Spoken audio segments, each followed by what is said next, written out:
Assalomu alaykum. Bugun sizlar bilan Excel dasturida velosipedlar savdosining boshqaruv panelini ko'rib chiqamiz. Boshqaruv paneli quyidagicha ko'rinishda bo'ladi.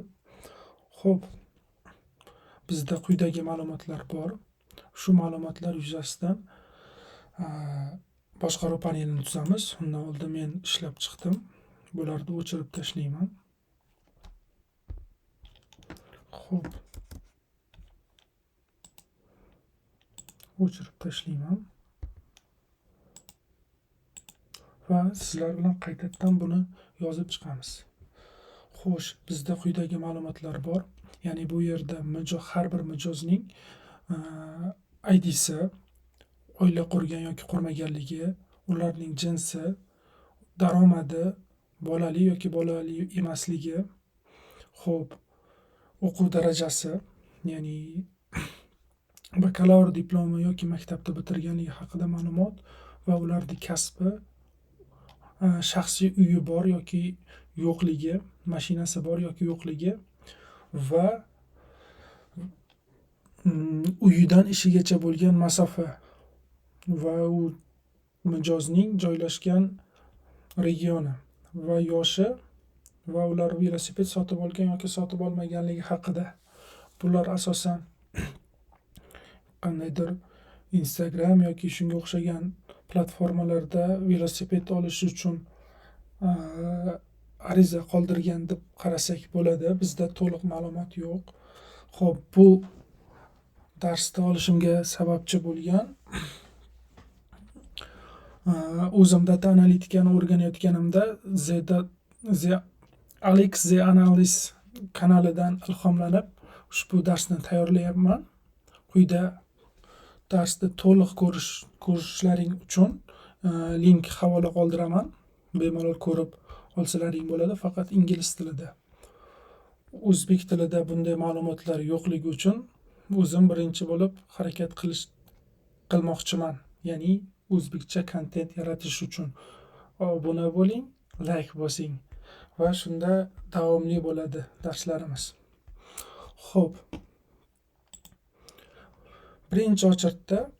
Birinchi navbatda biz bu ma'lumotlarni tushunarsiz holatdan tushunarli holatga olib kelib olishimiz kerak. Ya'ni mana bunaqa MS bular tushunarsiz holatda. Material status bu oila qurgan yoki qurmaganlik haqida ma'lumot. M married oilali, S esa single yolg'iz. Xo'sh, buni qanday qilamiz? Tushunarsiz holatda, ya'ni boya ko'rganimizdek dashbord qismida M yoki S bu tushunarsiz holatda bo'lib qoladi.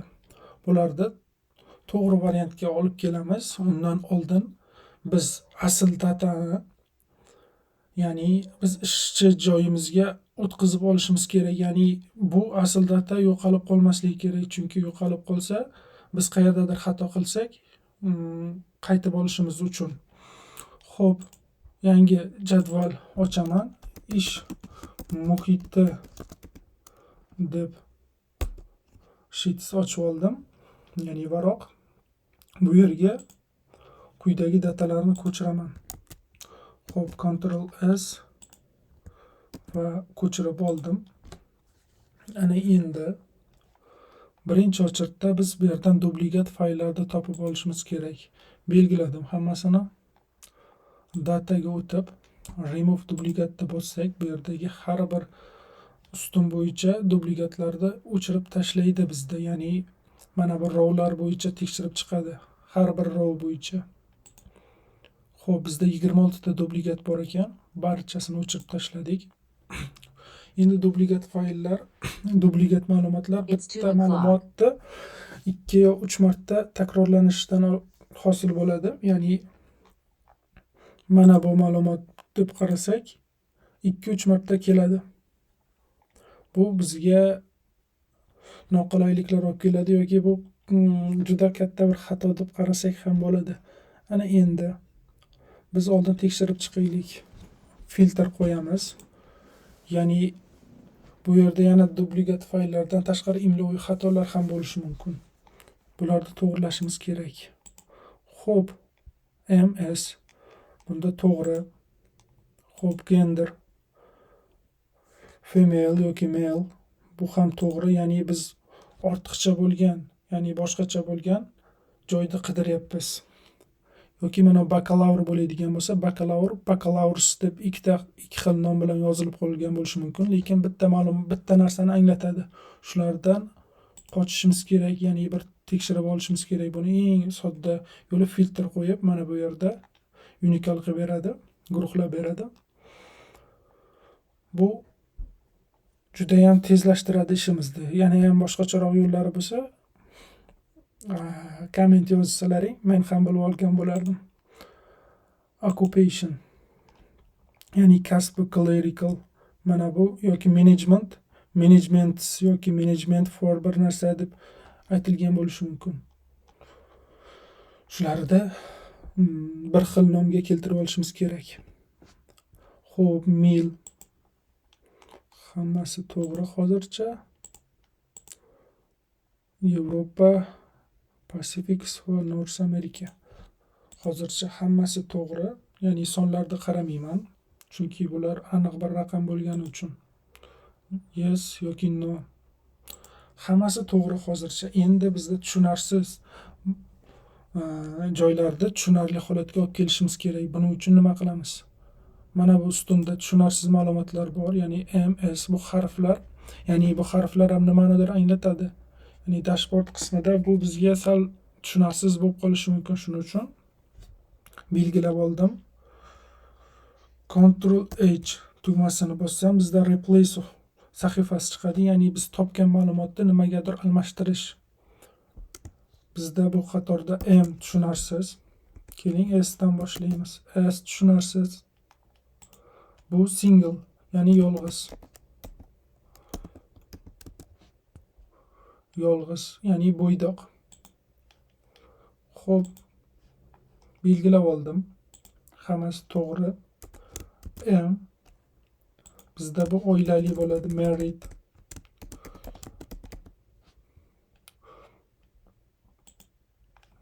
Xo'p, hammasini to'g'rilab oldik. Endi bu ustunda jinsni to'g'rilaymiz. Ctrl H. M male, ya'ni erkak.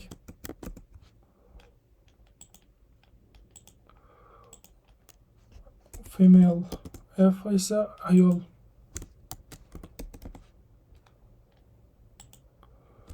Xo'p, biz kerakli joylarda o'zgartirib oldik. Va e'tibor beringlar, bu yerda bir xatolik bor, ya'ni mana bu yerda ustunda nomi, kolumnda nomi ham ushbu qatorda bo'lgani uchun biz qidirgan harf bor edi, material status, ya'ni M da o'zgartirib qo'ydi. Buni to'g'rilashimiz kerak.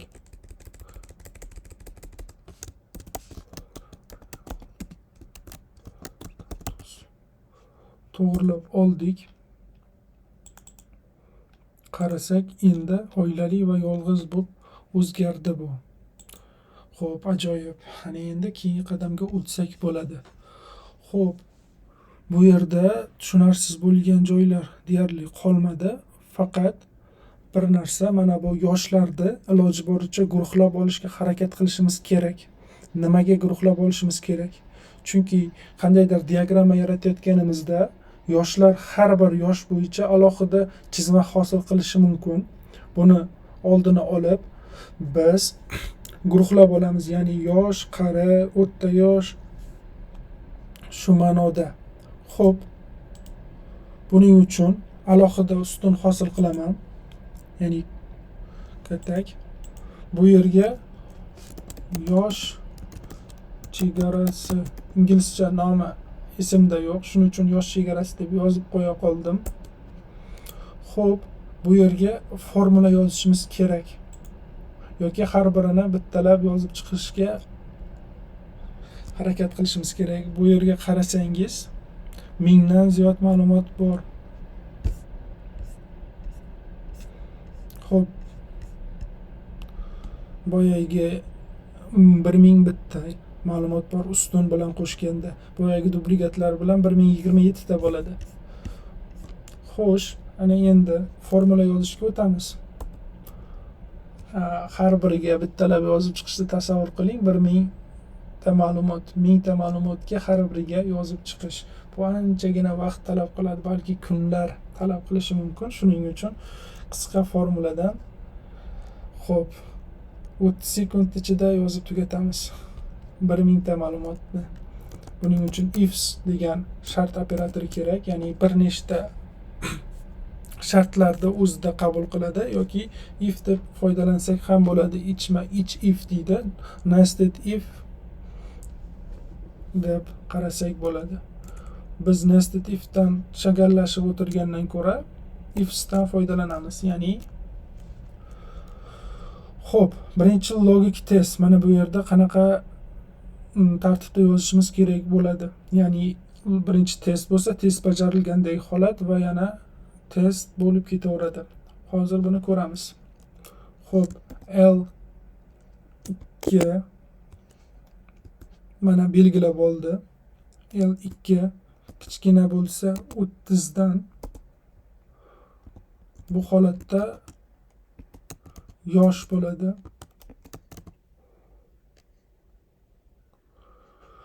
Xo'p, yosh g'alati bo'lib qolyapti. Yoki o'smir deylik. Yoshda turli xil ma'nolari bo'lishi mumkin. Shuning uchun o'smir deb qo'ydim. Xo'p, virgul qo'yishim bilan ikkinchi logik testga o'tdik.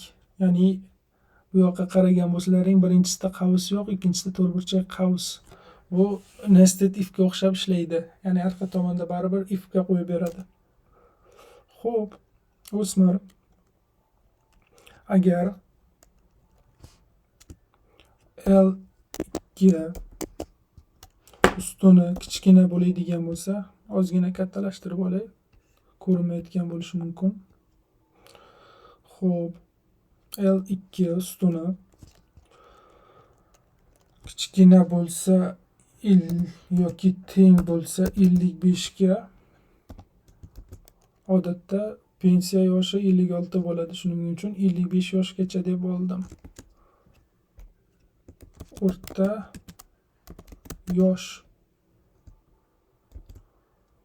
yosh va oxirida endi 55 dan katta holati bu yerda qarasalaring. Xo'p, 63, xullas 62 yoshlar ham bor. Guruhlab olishimiz kerak bularda. Xo'p, kod yozmasdan bitta belgilasak 52 ni olib beradi. Katta yoki teng 56 ga bo'lsa, bu holatda qari bo'ladi. Xo'p, formulani tugatdik. Enterni bossak bizga chiqarib berdi. Xo'sh, buni mana bu burchakka, o'ng burchak va pastki qismiga olib kelib 2 marta bossak har birini to'g'rilab berdi. Xo'sh, buning bilan ma'lumotlarni musor holatidan to'g'ri holatga olib keldik, chiroyli holatga va tushunarli holatida turibdi. Va yana bir narsa e'tibor berishimiz kerak. Mana bu ustunda raqamlari bor, ya'ni pul birligi. Mana bunga ehtiyot bo'lishimiz kerak. Ya'ni har birida dollar belgisi bor. Ya'ni bu dollardagi valyuta dollardaligini bildiradi. Bir xillarida franklin yoki yevro bo'lishi mumkin. Shularda to'g'rilab olishimiz kerak. Qanday holatda to'g'rilaymiz? Mana bu yoqqa qarasak ham unikallik qilib guruhlab berdi bizga. Xo'p, buni hammasi to'g'ri holatda, ya'ni dollar holatida.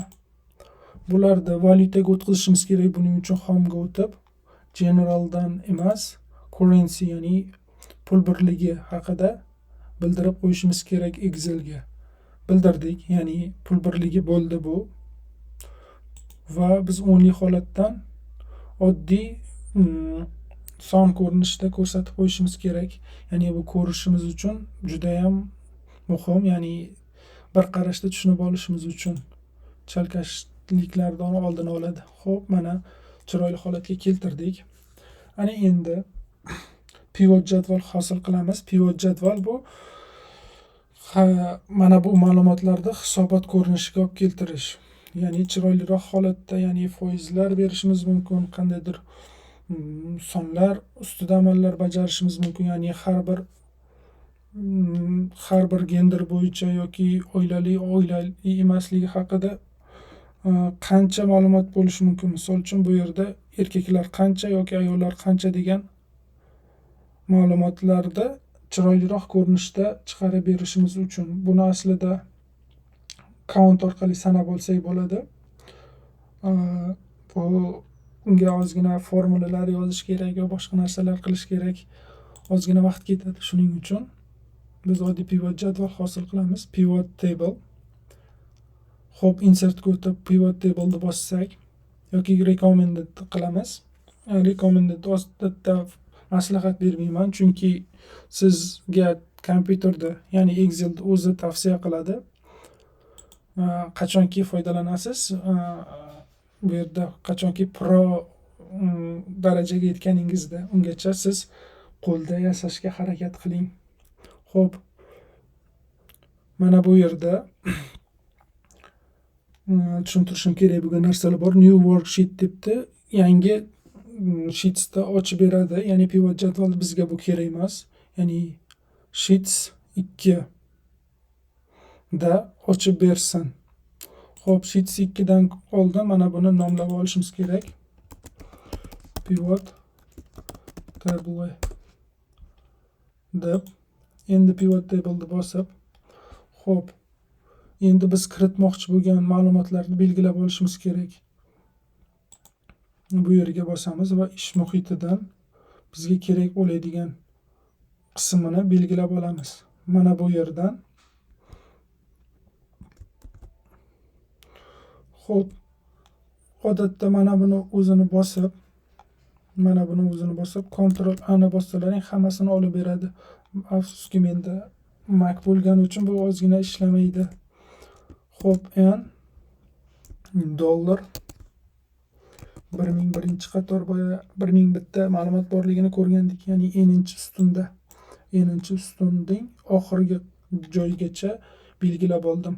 Mana bu dollar belgisi nima desalaring, bu ya'ni o'zgarmas qilib beradi. Ya'ni boshlang'ichdan oxirigacha bo'lgan oraliqda o'zgarmas aynan shu joyni oladi. Xo'p, jadval hosil qilib oldik. OK deb bossam, menga pivot jadval hosil bo'ldi. Pivot jadvalda endi biz buni nomlaymiz. Ya'ni qanday maqsadda ishlatamiz, shu nom bilan bersak, ya'ni maqsadimizga muvofiq nom bersak, bu tushunib olishimiz uchun yoki bizdan boshqa foydalanuvchi yoki buni ustida ishlaydiganlar tushunib olishi osonroq bo'ladi. Shuning uchun mazmunli nom berishimiz kerak. Keling, oldin nom berishdan oldin qanaqa maqsadda ishlashimizni ko'rib chiqaylik. Xo'p, biz bu yerda erkak yo ayollarda qancha o'rtacha daromadi borligini hisoblaydigan jadval ko'rinishda chiqarib olaylik. Xo'p, gender, ya'ni rows nechta qator bo'lishi erkak va ayollarga ajratib berdi. Xo'p, endi ularning o'rtacha daromadi, value. Bu o'rtacha daromad emas, balki ularning общий summasi, erkaklar qancha pul topishi va ayollar qancha pul topishi. Общий summasi. Biz o'rtacha qiymatini qanday topamiz? Ustiga bosib, o'ng tugmani bosib, Field Settings ga o'tamiz va bizda bu yerda turli xil amallar chiqadi, ya'ni funksiyalar.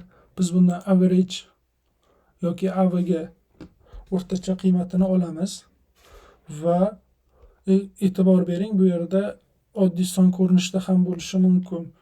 Agar oddiy son bo'ladigan bo'lsa, numberni bosib, mana bu yerdan currencyni belgilab yoki numberni belgilab yoki data time, xullas xohlagan field bilan ishlay oladi, type bilan.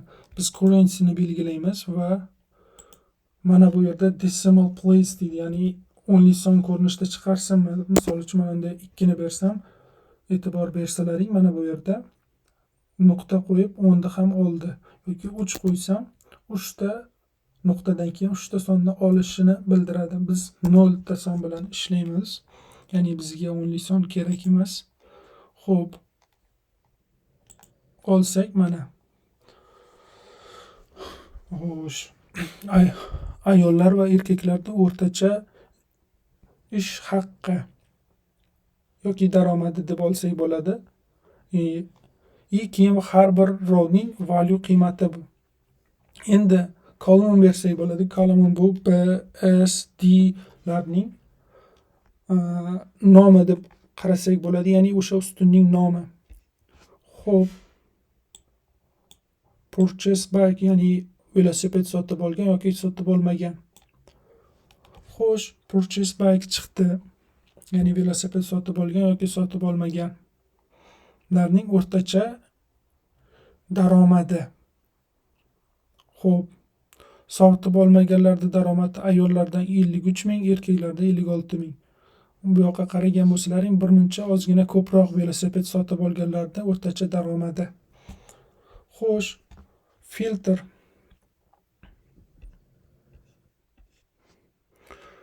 Filtrga nima deb belgilasak bo'ladi? Xohlasak, mashinasi bor yoki yo'qlarda filtr qilib olsak bo'ladi. Ya'ni bitta mashinasi bor odamning o'rtacha daromadi qancha? Yoki umuman mashina olmaganning o'rtacha daromadi qancha? Mashina olmaganlarning daromadi ozgina kamroq ekan, erkaklarda ham, ayollarda ham. Xo'p, 4 ta mashina bor odamlarning daromadi ancha yuqori, o'rtacha qiymati qarang. Bular boylar, zodagonlardan ekan. Xo'sh, hazil o'z yo'liga. Odatda shunday bo'ladi, zodagonlarni ko'proq mashinasi bo'ladi va puli ham ko'proq bo'ladi. Xo'p, bizga filtr kerak emas va bizda chiroyli bir pivot jadval hosil bo'ldi. Va buning ustida qandaydir diagrammalar hosil qilishimiz kerak. Va bu diagrammalar bizda tushunishimiz uchun yanada ham qulayroq bo'ladi, ya'ni bu ko'rinishdan ko'ra. Xo'p, diagramma qo'shishimiz uchun insertga o'tib, Windows bo'lsalar recommended'da chiqarib beradi. Menda Windows emas. Xo'p, quyidagi ko'rinishda diagrammalar chiqarsak bo'ladi. Odatda bundan foydalanaman. Xo'sh, bu chiroyliroq ko'rinishda, agar yana ham chiroyliroq ko'rinishga olib keltirmoqchi bo'lsak, mana bunaqa ko'rinishlarga ham yoki mana bunaqa shakllar o'zi tavsiya qilib beradi. Mana bunaqa ko'rinish. Xullas, o'zingizga havola buni dizaynini o'zgartirish. Va bu baribir tushunarsiz ahvolda, ya'ni bu 62 ming, 56 ming erkak yoki ayol yoki jadvalda nomi yo'q. Buni to'g'rilashimiz uchun add chart elementni bosishimiz kerak yoki Windowsda mana bu yerda chiqib turadi. Menda Windows emas. Xo'p, yon tomonda buni bosib va chartni title beramiz. Xo'p, va pastki qismida ham belgilash kiritib olamiz. Va bizga kerak bo'ladi mana bu. Uzr so'rayman. Mana bu ko'rinishda. Ana. Endi bir qancha chiroyli bo'ldi. Endi buni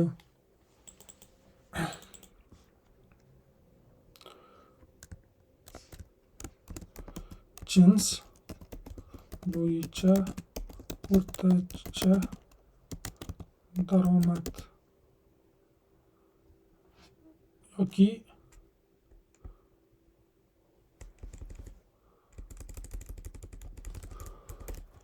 har bir jins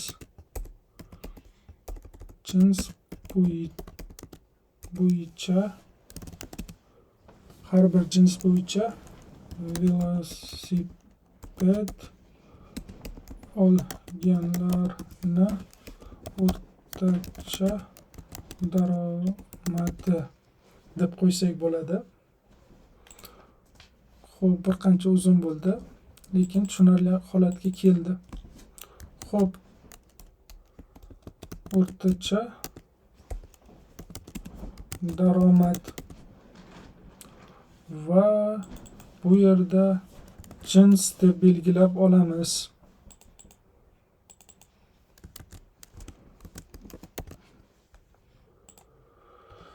Xo'p, jadvalimiz birmuncha chiroyli holatga keldi. Endi buni sal kichikroq qilishimiz kerak.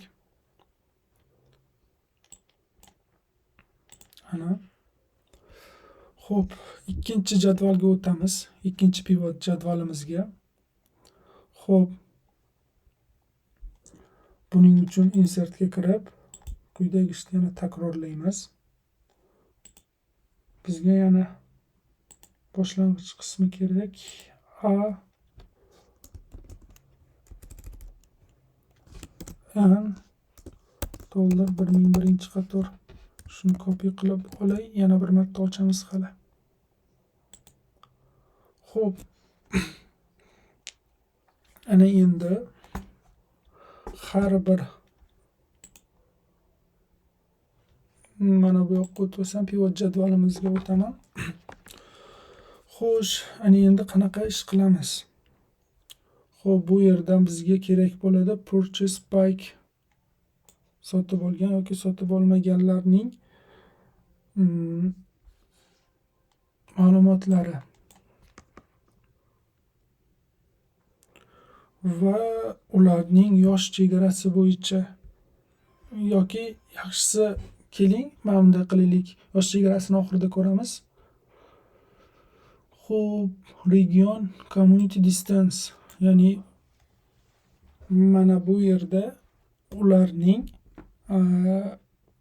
uyidan ishigacha bo'lgan masofalarda qancha velosiped sotib olgan yoki sotib olmaganligi haqida ma'lumot bor. Ya'ni 0-1 mil orasida nechta, ya'ni uyidan ishxonasigacha bo'lgan masofa 0-1 mil. 0-1 milda nechta odam velosiped sotib olgan? Bu yerda 200 ta odam velosiped sotib olgan, 166 ta odam velosiped sotib olmagan. Xo'p, 10 mil radiusda ishxonasiga borib kelish uchun 33 tasi olgan ekan, 78 ta odam olmagan. Bu ancha uzoqroq masofa. Ya'ni bizda где-то 16 kilometrlar atrofi bo'ladi. 16 kilometr velosipedda yurar ekan 33 ta odam. Xo'p, bunga ham jadval hosil qilib olamiz. Buning uchun insertga o'tib, chiziqlikni tanlayman. Odatda men bundan foydalanaman, chiroyliroq ko'rinishda bo'ladi. Xo'p, mana. Keling, buni ham tushunarli holatga keltiraylik. Dizaynga o'tib, add chart, ya'ni tushunarli holatga keltirib olishimiz kerak. Ya'ni bu nima yoki bu nima yoki jadvalning nomi nima?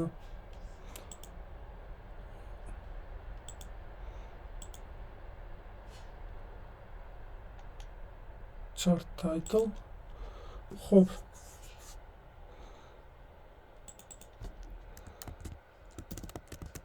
Masofa bo'yicha savdo. Mana buni ham bunday qilib qo'ysak bo'ladi.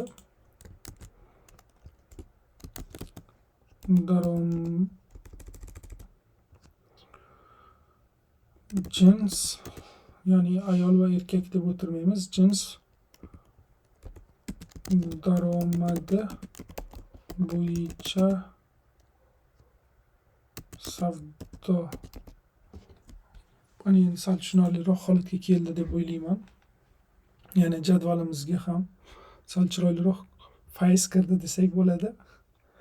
Xo'p, bu yerda mil va raqamlari bor. Bu raqamlar nima?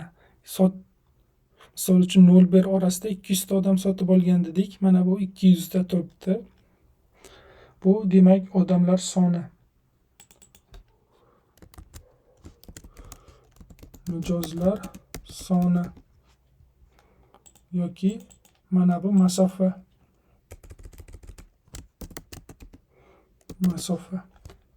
Endi e'tibor bering. Sariq ko'rinishdagi chiziq bu masofa bo'yicha. Ko'k ko'rinishdagi esa sotib olmaganlar bo'yicha. Sariq ko'rinishdagi sotib olgan odamlar va ko'k ko'rinishdagi sotib olmaganlar. Uzr so'rayman, chalkashib ketdim. Xo'p. Ana endi yaxshilab e'tibor beradigan bo'lsak, o'sib borish tartibida turibdi. Mana bu esa bizda xunukroq ko'rinishda, ya'ni o'rtada eng katta uzun masofa qolib ketdi. Buni to'g'rilab olishimiz kerak. Odatda bu yerdan qilib bo'lmaydi. Buni iloji yo'q. Yoki qaysidir versiyasida, Excelning versiyasida iloji bordir, lekin menda yo'q. Buning uchun ish muhitidagi joyni o'zgartirib olishimiz kerak. Ya'ni G ustunida Ctrl H ni bosib biz 10 plyusni mana bu holatga keltirib olamiz. 10 probil plus. Replace aldi bossang 111 ta ma'lumot yangilandi. Hali ham shu ko'rinishda. Biz buni bir marta refresh qilib olishimiz kerak, ya'ni qayta yuklab olishimiz kerak. Buning uchun dataga kirib refresh aldi bossak, mana bu chiroyli ko'rinishga keldi. Bizda ikkinchisi ham tayyor. Endi 3-pivot jadvalimizga o'tamiz. Xo'p, boyagi ishni qaytadan takrorlayman. Insert ni bosib, pivot jadvalni bosib, xo'p, men boya belgilab olgandim, copy qilib ish muhitidan A1dan eslaringda bo'lsa. Xo'p, ana bosdim va 3-pivot jadvalimiz hosil bo'ldi. Xo'sh, ana endi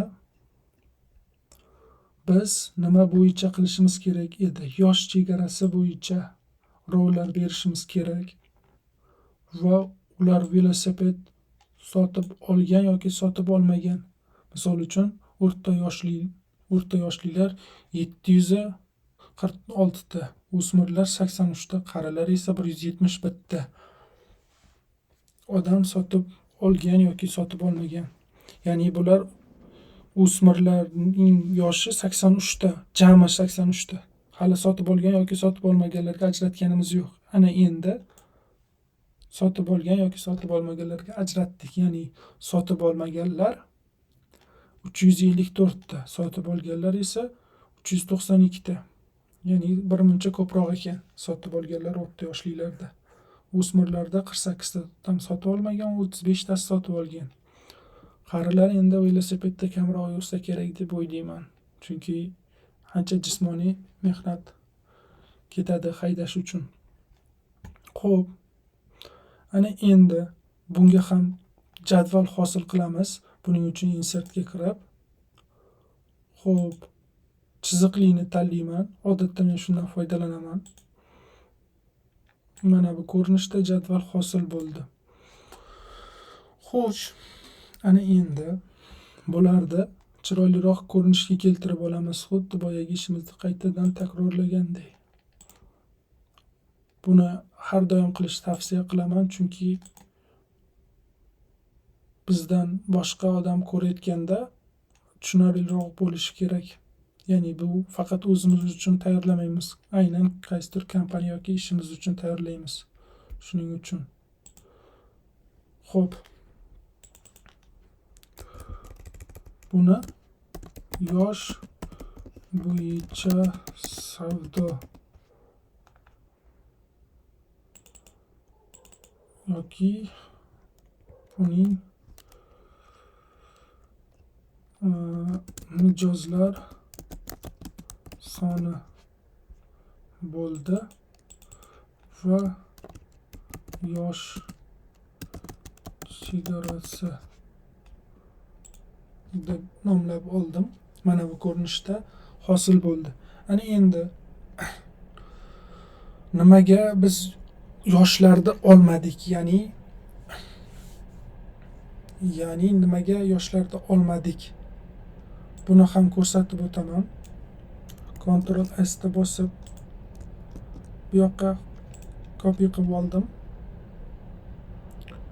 Mana bu yangi pivot jadval bu. Yosh chegarasini chiqarib bizda yoshlarda oldik. Ya'ni age ni o'zini. Bu bizga nimaga olmaganimizda mana bunday qilib ko'rishingiz mumkin. Har bir yosh bo'yicha hisoblab beryapti. Ya'ni 25 yoshda 6 ta odam bor va 4 tasi sotib olgan, 2 tasi sotib olmagan. Bu tushunishimiz uchun ancha chiroyliroq ko'rinishda, ammo juda ko'p ma'lumot bo'lgani uchun buni bir qancha tushunishimiz qiyinroq bo'ladi. Va mana bunaqa jadval hosil qilganimizda ham ancha tushunarsiz bo'ladi. Xo'p, mana ko'rishingiz mumkin. Juda chalkash va tushunarsiz chizma hosil bo'ldi. Buni tushunishimiz uchun juda diqqat bilan qarab chiqishimiz kerak. Bu anchagina vaqt talab qiladi. Biz esa vaqtdan unumli foydalanishimiz kerak. Shuning uchun biz uchun yosh chegarasi muhimroq bo'ladi. Mana ko'rishingiz mumkin. Xo'sh, bularni o'chirib tashlayman. Ctrl Z ni shunchaki orqaga qaytarsam bo'ldi. Xo'p, mana bunda ham qarayotgan bo'lsak, xatoliklarimiz bor. O'rta yosh va o'smir qari. Bu ya'ni teskari tartibda sortlanganga o'xshab qoldi. Ya'ni birinchi katta, keyin yosh, undan keyin qari kelib qolganday bo'ldi. Buni ham to'g'rilab olishimiz kerak. Buning uchun ish muhitiga o'tib, o'rta yoshda, o'smirda biz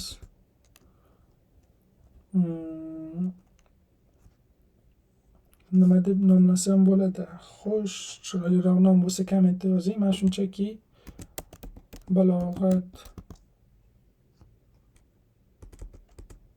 balog'atga yetgan deb nomlab qo'yaman. Xo'p, buni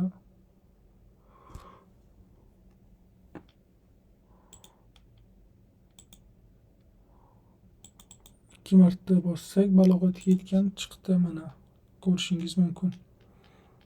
Xo'p, buni yana refresh qilib yuborib ko'rsak bo'ladi. Balog'atga yetgan. Va biz ascending bo'yicha sortlaymiz. Mana chiroyliroq ko'rinishga keldi. Ana endi dashbord qismini qilishga o'tamiz. Ya'ni biz yana bitta sheet ochib olib, bunga dashbord deb nom beraman.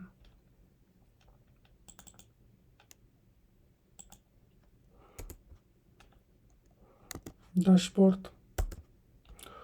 Xo'p, ana endi dashbord qismini birinchi title berib olamiz. Taxminan mana shuncha bersak yetadi. Xo'p.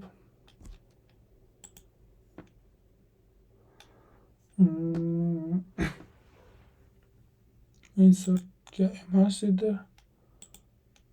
Buni chiroyliroq rangga olib keltiramiz. Mana shu to'g'riroq bo'ldi. Sal o'chardik. Mana bu ko'rinishda. Va velosiped bu savdosi bo'yicha boshqaruv paneli. Velosiped savdosi bo'yicha boshqaruv paneli degan. title'ni yozib oldik. Ana endi bu title'da chiroyliroq ko'rinishga olib kelamiz. Sheets'dagi mana bu varaqlarni kataklarini olib tashladim. Buni yuqoriga ko'tardim va buni 36 ga olib kelsam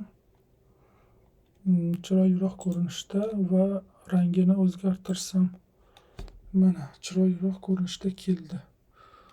Uni 36 dan ham kattaroq 48 qilsam qanday bo'ladi? Ana chiroyliroq ko'rinishda keldi. Ana endi bizga mana bu jadvallar kerak. Copy, paste. Buni ham copy qilamiz.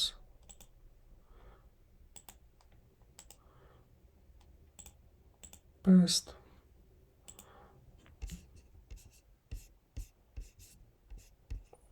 Uchinchi jadvalimiz o'chib ketibdi. Yo'q, turibdi. Excel men bilan hazillashdi. Xo'p. Buni ham paste qilamiz. Endi bularni joylashtirib olishimiz kerak. Taxminan boshqaruv panelida knopkalar uchun joy ajratib qo'yaman va buni joylashtirishim kerak. Buni pastga qo'yamiz, chunki uzunroq bo'ladi bu. Ya'ni chiziqli ko'rinishda bo'lgani uchun ozgina joy egallaydi. Taxminan shuncha joy ajratsam yetadi.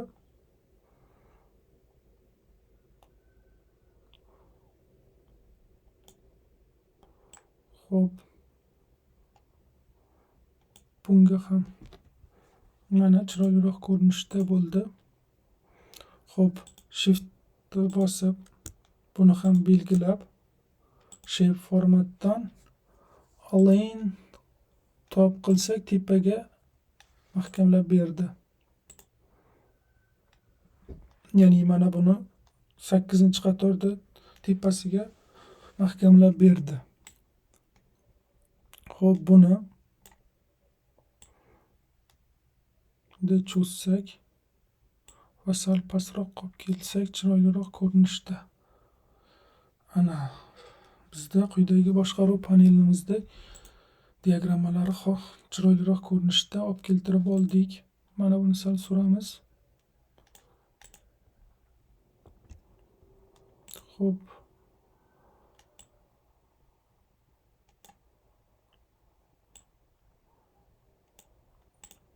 Ana bir xil chiziqda joylashtirib oldik. Bu yoqda ham qarasak ozgina bor ekan.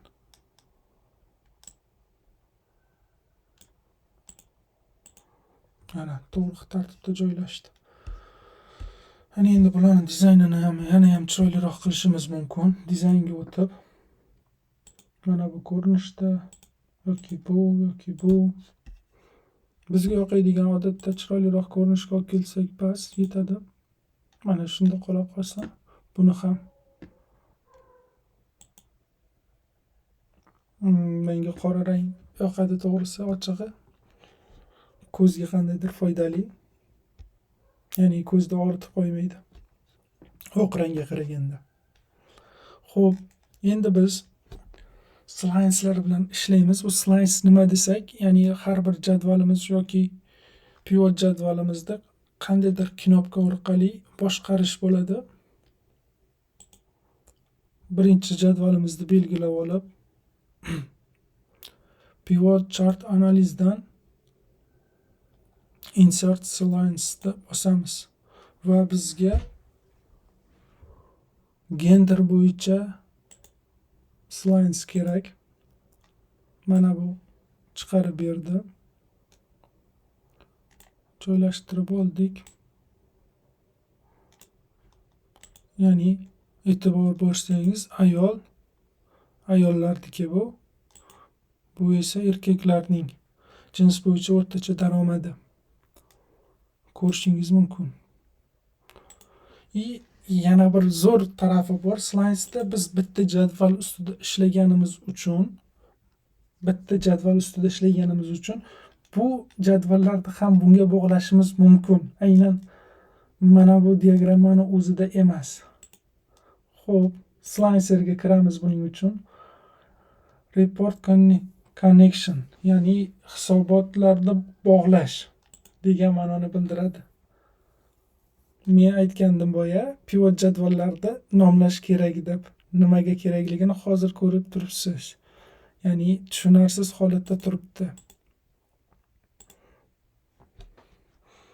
Tezda pivot jadvallarda nomlab qo'ysak, mana bunga ham ta'sir qildi, e'tibor bersalaring, erkak bo'lib turibdi. Yana qaytib ayolni bossak, bu ayolga o'tdi. Ko'rishingiz mumkin, juda qiziq. Pivot table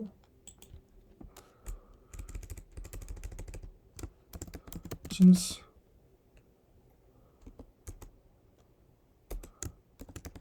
pivot table deb nomladik. Bunisini esa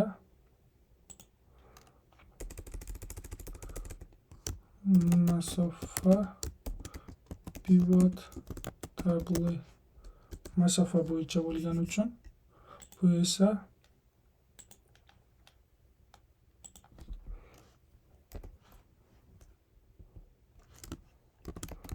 yosh bo'yicha pivot table bo'ldi. Xo'p, ana endi mana bu slicerga kirib ko'rsak, mana chiroyliroq ko'rinishda va tushunarli ko'rinishda turibdi. Imloviy xatolar qilgan bo'lsam uzr so'rayman. Xo'p, ana endi har biri bo'yicha o'zgaryapti. E'tibor bersalaring, yana bir marta slicer hosil qilaman. Endi yana ham chuqurlashishimiz mumkin. Mana bu bo'yicha slicer o'chaman bu safar. Xo'p, insert slicer. Xo'p, daromad bo'yicha kerak emas. Misol uchun bizga education bo'yicha slicer bersin, kasbi bo'yicha yoki uyi bor yoki yo'qligi bo'yicha slicer kerak va region bo'yicha slicer kerak. Ixtiyoriy oldim. Sizlar ham olishlaring mumkin yoki oila qurgan yoki qurmaganligi bo'yicha ham slicer olsak bo'ladi. Quyidagi slicerlar hosil bo'ldi. Bularni joylashtirib olaman birinchi navbatda.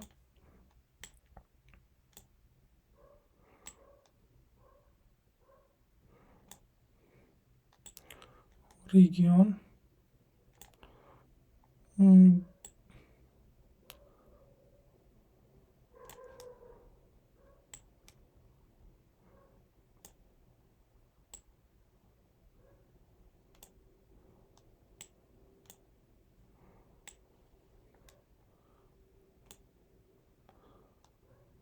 Xo'p.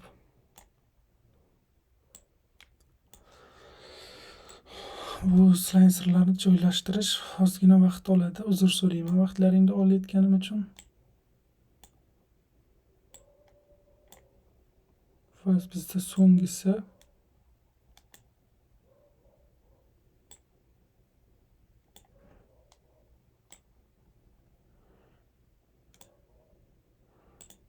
slicerni ham hosil qilib oldik.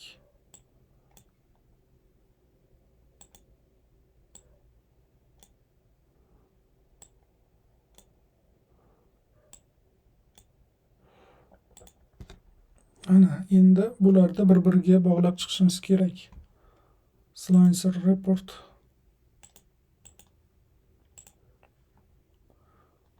xo'sh, region slicer reportga o'tamiz. Ikkinchisi ham hosil bo'ldi. Uchinchisi bir paytda o'zida bir nechta slicerni bir-biriga bog'lashda iloji yo'q ekan.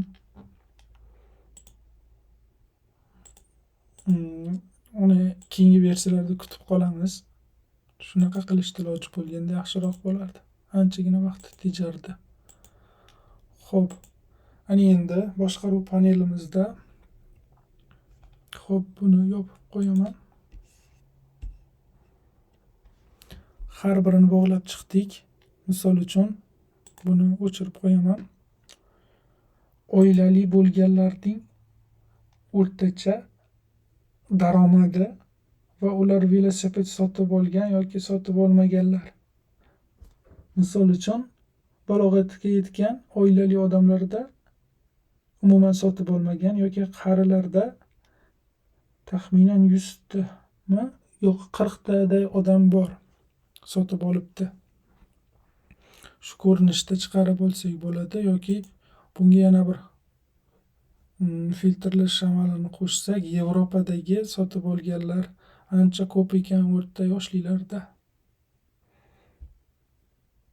Yoki 0,1 mil masofasida sotib olganlar juda ko'p. Misol uchun 53 ta odam sotib olgan ekan. Shu tartibda boshqaruv panelini hosil qilsak bo'ladi yoki menejment sohasida sotib olganlar yoki ular yanayam chuqurlashib maktabni bitirganlar sotib olganlar 2 ta ekan. 0,5, 5 va 10 mil orasida. Shu tartibda boshqaruv paneli tuziladi. E'tiboringiz uchun rahmat. Agar xato kamchiliklarim bo'lsa, kommentda yozinglar. Albatta ko'rib chiqib, uni tuzatishga harakat qilaman. Rahmat hammaga.